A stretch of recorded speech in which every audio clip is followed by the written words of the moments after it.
Hi guys, in this video I'm just going to show how to convert the videos into a GIF file, how to convert the video files into frame.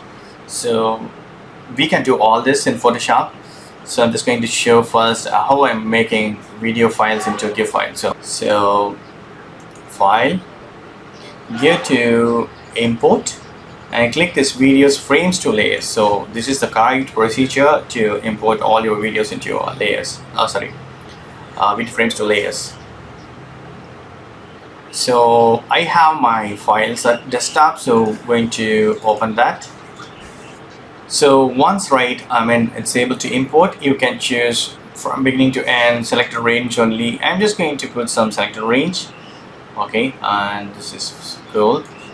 I'm gonna do, that's it. So now it should import into frames. See, now all your videos right now it comes with frames now. So your video and just it generated 112 frames.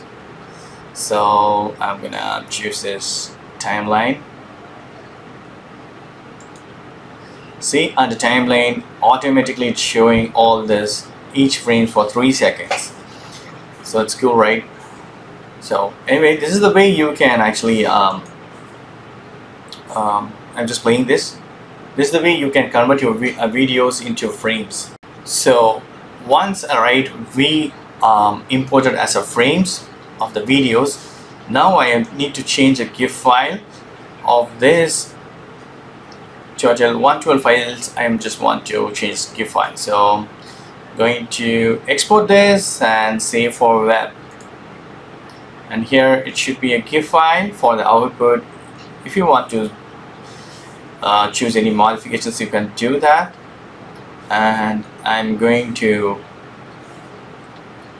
just save this. Yes, once it's done, I'm going to just save this. It's cool. Cookies block intro. I'm going to save it on desktop.